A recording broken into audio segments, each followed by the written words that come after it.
Hello students. आज के इस वीडियो में देखेंगे क्लास 11 का बहुत इंपॉर्टेंट टॉपिक इलास्टिसिटी। इस वीडियो में हम जानेंगे कि हमारा जो फिजिक्स में इलास्टिसिटी हमारा जो चैप्टर है, इसमें क्या चीज़ हमें पढ़नी है और क्या क्या हमारे लिए इम्पोर्टेंट है और कैसे एग्जाम में क्वेश्चन पूछे जाते हैं। ये सारी चीज़ें हम इस चैप्टर में डिस्कस करेंगे। तो फिलहाल ये हमारा जो वीडियो है, इसमें हम यहाँ पे जानेंगे कि इलास्टिसिटी का कॉन्सेप्ट, कि इलास्टिसिटी क्या होती है। तो आइए यहाँ पे सबसे पहले हम जानते हैं कि व्हाट इज इलास्टिसिटी।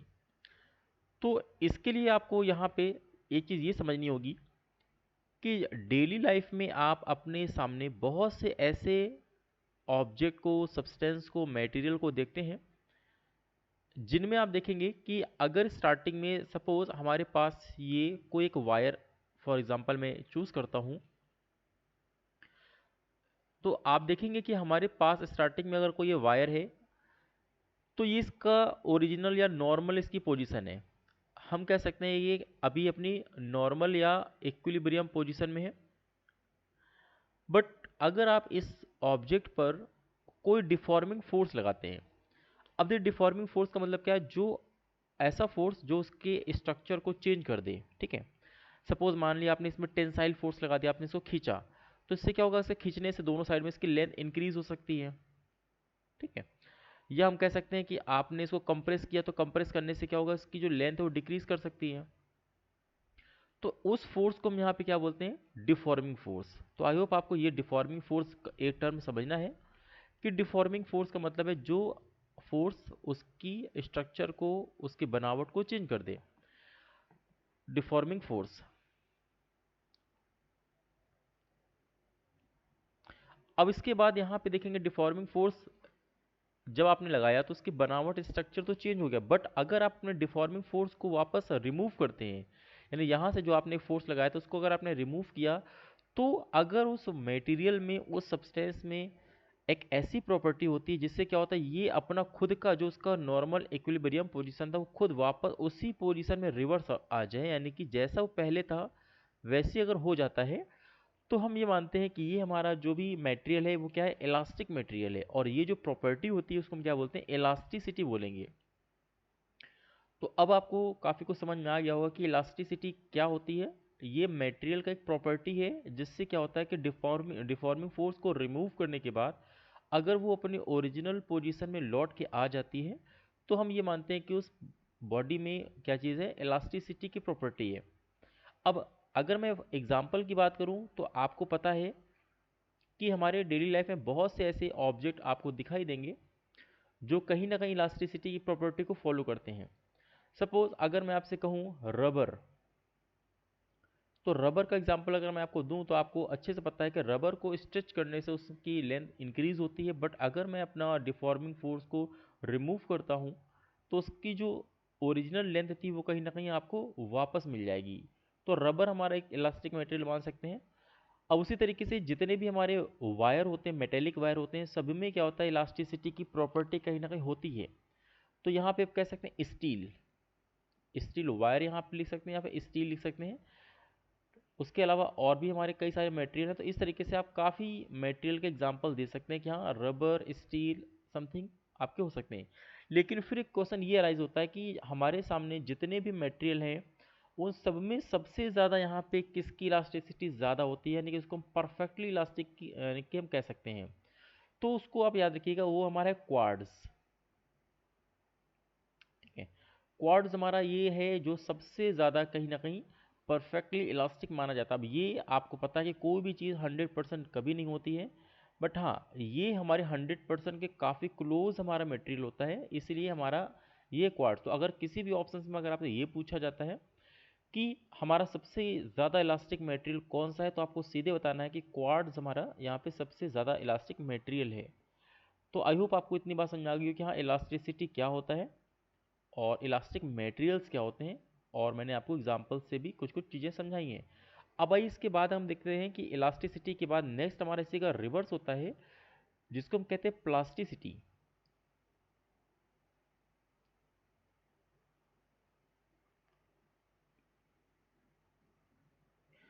अब देखिए इसके बाद हम सीखेंगे कि व्हाट इज प्लास्टिसिटी, की प्लास्टिसिटी क्या चीज़ होता है।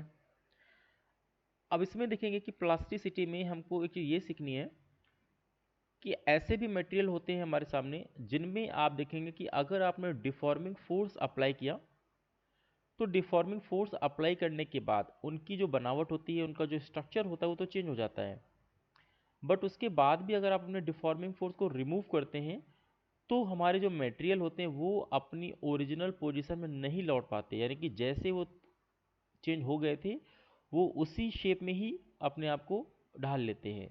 तो ऐसे मटेरियल को हम क्या बोलते हैं? Plastic materials. और ये जो प्रॉपर्टी होती है, देखिए क्या हम बोलेंगे? प्लास्टिसिटी। अब इसके अगर मैं एग्जांपल की बात करूं तो आप सब जानते हैं कि वैक्स, ठीक है,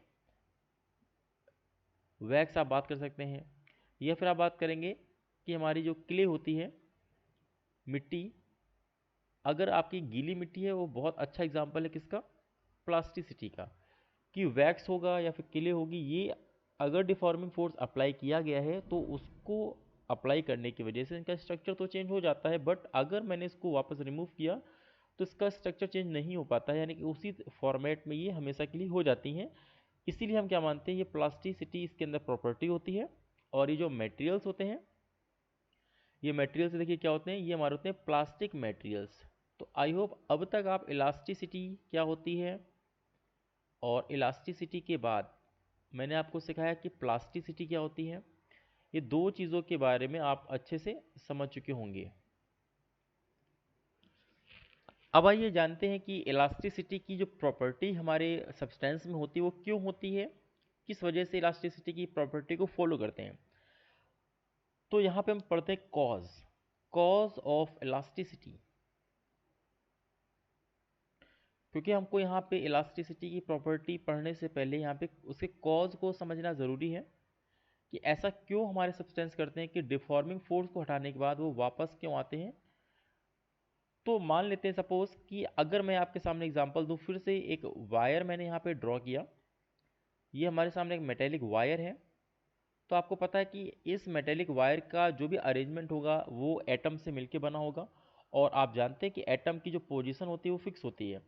तो फॉर एग्जांपल मैं अगर आपसे कहूँ कि यहाँ पे मैंने कुछ कुछ एटम्स यहाँ पे बनाने के बाद आपको यहाँ पे मैं शो कर रहा हूँ कि ये हमारे जो एटम्स हैं इनकी पोजीशंस हैं,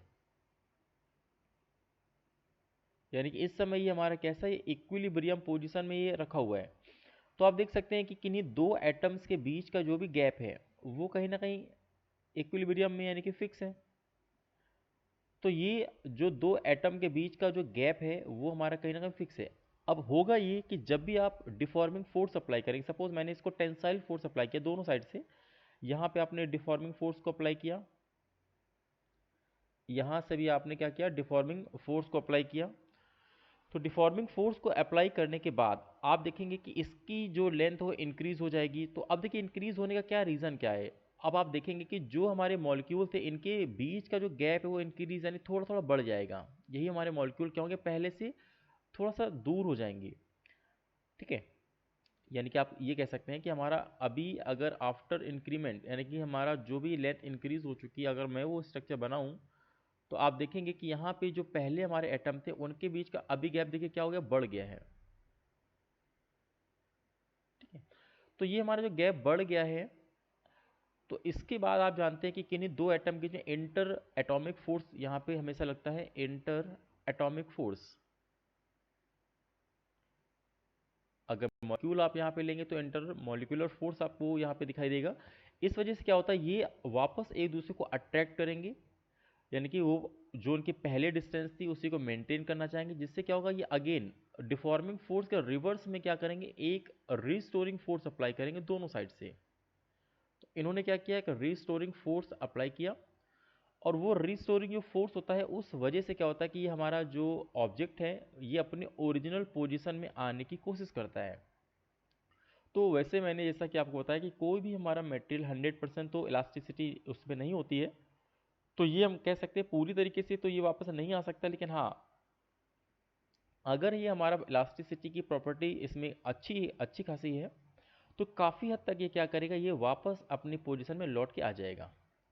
ओके, तो इस तरीके से आप देखेंगे कि ये हमारा होता है इलास्टिसिटी का कॉज। तो आई होप आपको यहाँ पे इतनी बात समझ में आ गई हो कि हाँ इलास्टिसिटी का ये कॉज क्या होता है। अब देखिए इसके बाद आपको मैं नेक्स्ट यहाँ पे चीज़ समझाना चाहूँगा इलास्टिसिटी में, कि आपको जैसे कि मैंने बताया कि दो तरीके के हमारे यहाँ पे सब्सटेंस होते हैं, जिनमें या तो इलास्टिसिटी की प्रॉपर्टी होगी या फिर प्लास्टिसिटी की प्रॉपर्टी होगी। इसके अलावा एक हमारा मटेरियल और कैटेगरी में आता है, इसको हम कहते हैं ब्रिटल ब्रिटल ऑब्जेक्ट्स। थर्ड हमारा ये है कि हम ब्रिटल ऑब्जेक्ट्स क्या होते हैं। देखिए कई बार ऐसा भी होता है कि आप किसी भी ऑब्जेक्ट में अगर डिफॉर्मिंग फोर्स अप्लाई करते हैं, और डिफॉर्मिंग फोर्स अप्लाई करने के बाद उसकी स्ट्रक्चर में चेंज ना करके वो क्या होता है, पूरी तरीके से कह सकते हैं कि वो चकनाचूर हो जाता है। इसे कई बार आप देखते हैं कि वो छोटे छोटे पार्टिकल में कन्वर्ट हो जाता है। फॉर एग्जांपल ग्लास की मैं बात करता हूँ, अगर आपके हाथों से ग्लास छूट गया और जैसे ही वो सरफेस में गिरेगा तो कहीं ना कहीं उसके क्या होंगे, पीसेस हो जाएंगे। यानी कि अगर कोई भी ऑब्जेक्ट अपने पीसेस में कन्वर्ट हो रहा है, ऐसे हम ऑब्जेक्ट को क्या बोलते हैं, ऐसे हम ऑब्जेक्ट को बोलते हैं ब्रिटल ऑब्जेक्ट्स। और अगर मैं बात करूँ इनके एग्जाम्पल की कि इनमें कौन कौन से एग्जाम्पल इनमें आते हैं, तो आप यहाँ पे कह सकते हैं ड्राई क्ले। कई बार आपने देखा होगा कि जो सूखी मिट्टी होती है जिससे कि आप एक पत्थर बना सकते हैं, तो सूखी मिट्टी को भी अगर आप यहाँ पे कहीं दीवार पे फेंक के मारते हैं या ज़मीन पर अगर छोड़ देते हैं, तो कहीं ना कहीं क्या होता है, वो पीसेस में कन्वर्ट हो जाता है। तो ये हमारे कहीं ना कहीं ब्रिटल ऑब्जेक्ट का एक एग्जाम्पल है। और उसके बाद अगर मैं बात करूँ तो ये ग्लास इस कैटेगरी में आ सकता है, तो यहाँ पे आप ग्लास भी यहाँ लिख सकते हैं एक्सेट्रा। तो इस तरीके से हमारे इस चैप्टर में इलास्टिसिटी क्या होती है, प्लास्टिसिटी क्या होती है, what is deforming force, what is restoring force, what is brittle object, इतना आपको मैं यहाँ पे मैंने बताया है। तो ये तो था हमारा इंट्रोडक्टरी पार्ट कि क्या होता है हमारी इलास्टिसिटी।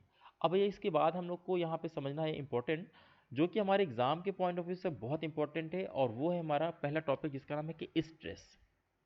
जी हाँ, आज हम लोग इसमें सीखेंगे कि स्ट्रेस क्या होता है और कितने टाइप का हमारा स्ट्रेस होता है। देखिए अब इसको स्ट्रेस को समझने के लिए आपको यहाँ पे मैं एक एग्जांपल से समझाता हूँ। मान लेते हैं ये हमारा एक सीलिंग है। अब इस सीलिंग में अगर यहाँ पे मैंने किसी ऑब्जेक्ट को यहाँ पे मैंने हैंग किया, या फिर कह सकते हैं यहाँ पे मैंने किसी वायर को हैंग किया, तो देखिए ये वायर की हमारी क्या है, एक ओरिजिनल पोजीशन है या ओरिजिनल लेंथ है। अब आप इस ऑब्जेक्ट पे या इस वायर पे अगर किसी ऑब्जेक्ट को आपने हैंग करा दिया जिसका मास है mg, तो कन्फर्म है उसका वेट आपका mg नीचे की तरफ लगेगा। तो ये क्या होगा कि कहीं ना कहीं ये आपने जो वायर से किसी ऑब्जेक्ट टांगा हुआ है, देखिए वायर की लेंथ अगर मैं कहूँ कि वायर की हमारी जो लेंथ है वो है कैपिटल एल, इसकी जो ओरिजिनल लेंथ है, और इसका जो क्रॉस सेक्शनल एरिया वो कैपिटल ए है। तो यहाँ पे आपने जब वायर को किसी भी ऑब्जेक्ट से हैंग कराया, तो आप देखेंगे कि इस ऑब्जेक्ट के वेट की वजह से हमारा जो वायर है इसकी लेंथ क्या होगी, इंक्रीज होगी। तो अगर इसकी लेंथ इंक्रीज होगी तो मान लेते हैं, मैंने आपको दूसरे डायग्राम में इस तरीके से मैं दिखाता हूँ कि अगर इसकी जो लेंथ है वो लेंथ पहले से इंक्रीज होने के बाद ये देखिए समथिंग ऐसे हो गई, तो ये आप देख सकते हैं जो चेंज आया, मैं सपोज इसको स्मॉल एल से डिनोट कर रहा हूँ, जो भी चेंज आया हुआ है वो आपको पता है कि क्यों आया है, वो है डिफॉर्मिंग फोर्स की वजह से ही चेंजेस आया है। लेकिन हाँ, जैसे ही मैं डिफॉर्मिंग फोर्स को रिमूव करूंगा, हटाऊंगा, तो आपको पता है वापस ये क्या करेगा, पहले वाले सिचुएशन में जाने की कोशिश करेगा। मतलब आपका जो क्रॉस सेक्शनल एरिया है इसके उल्टा रिवर्स एक फोर्स इंटर एटॉमिक फोर्स की वजह से क्या होगा, रिवर्स साइड में लगेगा, जो इसको ऊपर ले जाने की कोशिश करेगा। तो आपको यही याद रखना है कि व्हाट इज स्ट्रेस, तो द रेशियो ऑफ, आपको यहाँ पे रेशियो देखना है कि the ratio of restoring force, क्योंकि रिस्टोरिंग फोर्स हमारा होता है जिसकी वजह से ऑब्जेक्ट हमारा वापस उसकी ओरिजिनल पोजीशन में पहुंच जाता है। तो द रिस्टोरिंग फोर्स, और ये फोर्स देखिए कहाँ लग रहा है, क्रॉस सेक्शनल एरिया में लग रहा है। तो the ratio of restoring force per unit area या per unit cross sectional area, per unit cross sectional area is called stress. तो इस तरीके से आप देख सकते हैं ये हमारा स्ट्रेस होता है। और स्ट्रेस को वैसे हम कई सिंबल से शो कर सकते हैं, यहाँ पे सिग्मा से मैं शो कर सकता हूँ। तो सिग्मा हमारा जो होता है वो होता है फोर्स या फिर रिस्टोरिंग फोर्स, तो यहाँ पे एफ लिखेंगे और डिवाइडेड बाय ए यहाँ कर सकते हैं, यानी एफ बाय ए। तो ये देखिए हमारा स्ट्रेस हमारा टर्म है जो कि इलास्टिसिटी में बहुत इंपॉर्टेंट है, इसी से हम धीरे धीरे करके सारे क्वेश्चन यहाँ पे सॉल्व करेंगे। तो हमारा फर्स्ट हो गया क्या, the ratio of restoring force per unit cross sectional area is called stress. अब क्योंकि ये जो आप देख सकते हैं फोर्स मैंने यहाँ लिखा हुआ है, ये कहीं ना कहीं आपको पता है कि ये रिस्टोरिंग फोर्स है। अब ये रिस्टोरिंग फोर्स आपको पता है कि ये क्या होता है, जो हमारे उस ऑब्जेक्ट को वापस उसके ओरिजिनल पोजीशन में लेके आता है। तो अगर ये हम कह सकते हैं कि ये वापस उसकी ओरिजिनल पोजीशन में पूरी तरीके से अगर लेके आ गया, तो हम ये मानेंगे कि जितना मैंने डिफॉर्मिंग फोर्स लगाया था उसको नीचे लाने के लिए, उतना ही क्या हुआ, रिस्टोरिंग फोर्स उसके ऊपर लगा, अपोजिट लगा, जिससे कि वो पूरी तरीके से अपनी ओरिजिनल पोजीशन में पहुंच गया है। तो इसका मतलब ये कि एट इक्विलिब्रियम पोजीशन, यानी कि जो उसकी पहले की पोजीशन थी उसको मैंने इक्विलिब्रियम माना हुआ था, तो आप यहाँ पर लिख सकते हैं कि at equilibrium position, at equilibrium position, आपको पता है कि हमारा जो रिस्टोरिंग फोर्स होगा, जो हमारा रिस्टोरिंग फोर्स होगा वो पूरी तरीके से किसके इक्वल हो जाएगा, आप कह सकते हैं डिफॉर्मिंग फोर्स के।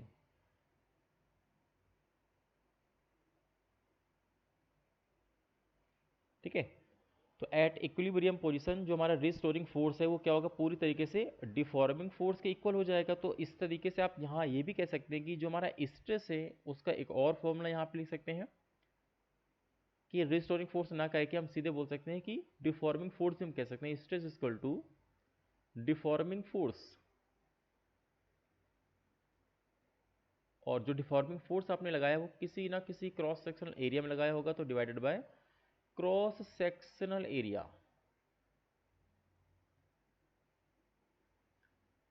तो ये हमारा होता है, ये भी हमारा स्ट्रेस का फॉर्मूला है। तो बेसिकली आप यहाँ याद रखिएगा कि हाँ स्ट्रेस होता क्या है।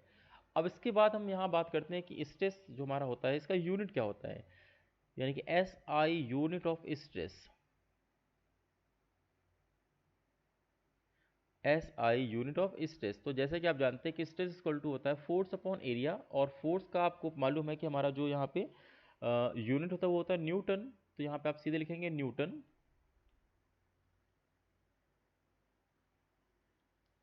और एरिया का क्या होता है मीटर स्क्वायर, तो यहाँ लिखेंगे मीटर स्क्वायर, और शॉर्ट फॉर्म में लिख सकते हैं आप एन स्लैश एम स्क्वायर। तो इस तरीके से इसका ये हमारा एस आई यूनिट होता है। और अगर मैं बात करूंगा कि इसका डायमेंशनल फॉर्मूला,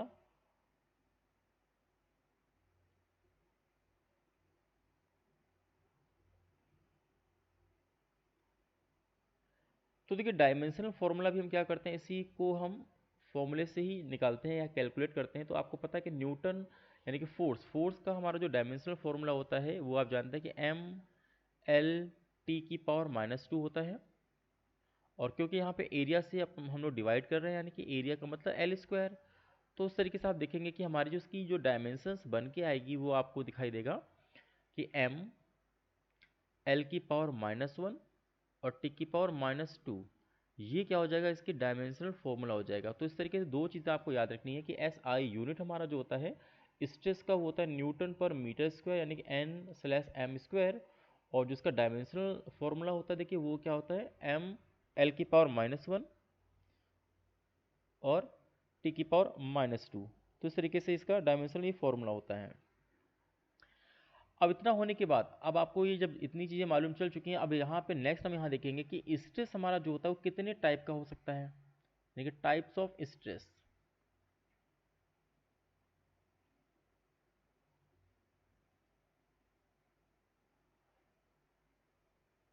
अब देखिए जो हमारा स्ट्रेस होता है वो बेसिकली हमारा टू टाइप्स का होता है, वैसे तो थ्री टाइप्स का भी कह सकते हैं, अदरवाइज ये टू टाइप्स का ही स्पेशली माना जाता है। फर्स्ट हमारा होता है जिसको हम कहते हैं कि नॉर्मल स्ट्रेस, नॉर्मल स्ट्रेस, या फिर इसको हम ये भी कह सकते हैं लॉन्गिट्यूडिनल स्ट्रेस।